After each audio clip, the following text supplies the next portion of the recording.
ఆదిలాబాద్ జిల్లా వార్తల విషయానికి వస్తే అటవీ అమరుల దినోత్సవం సందర్భంగా అటవీ శాఖ అధికారులు సిబ్బంది అటవీ అమరవీరులకు ఘనంగా నివాళులర్పించారు.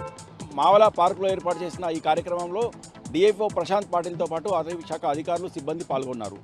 ఈ సందర్భంగా అటవీ శాఖ ఆధ్వర్యంలో ర్యాలీ ఏర్పాటు చేశారు.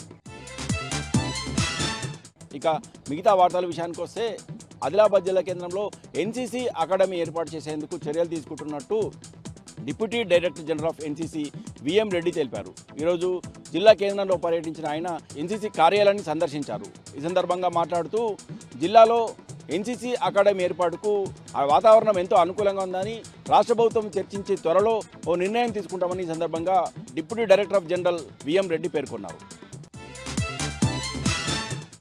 ఇక నిర్మల్ జిల్లా వార్తల విషయానికి వస్తే జిల్లా కేంద్రంలోని ప్రభుత్వ ఆసుపత్రిలో డి అడిక్షన్ సెంటర్ను ఏర్పాటు చేశారు.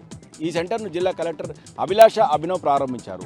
ఈ సందర్భంగా జిల్లా కలెక్టర్ మాట్లాడుతూ మత్తు పదార్థాలకు అలవాటు పడిన వారికి వారి అలవాట్లను దూరం చేయడానికి ఈ సెంటర్ ఎంతో ఉపయోగంగా ఉంటుందని, ఈ సెంటర్లో డాక్టర్తో పాటు సైకియాట్రిస్టును కూడా అందుబాటులో ఉంచామని, ఈ సెంటర్ సేవలను వినియోగించుకోవాలని సందర్భంగా జిల్లా కలెక్టర్ కోరారు. ఎస్సీ వర్గీకరణపై సుప్రీంకోర్టు ఇచ్చిన తీర్పును వ్యతిరేకిస్తూ బైన్సా పట్టణంలోని అంబేద్కర్ చౌరస్తాలో మాల కులస్తుల ఆధ్వర్యంలో ఒకరోజు రిలే నిరాహార దీక్ష చేపట్టారు. ఈ దీక్షలో మాల కులస్తులు పాల్గొన్నారు. ఈ సందర్భంగా మాల కులస్తులు మాట్లాడుతూ ఇప్పటికైనా సుప్రీంకోర్టు తాను ఇచ్చిన తీర్పును వెంటనే రద్దు చేయాలని, లేని పక్షంలో తమ ఆందోళన మరింత ఉధృతం చేస్తామని ఈ సందర్భంగా మాల కులస్తులు హెచ్చరించారు.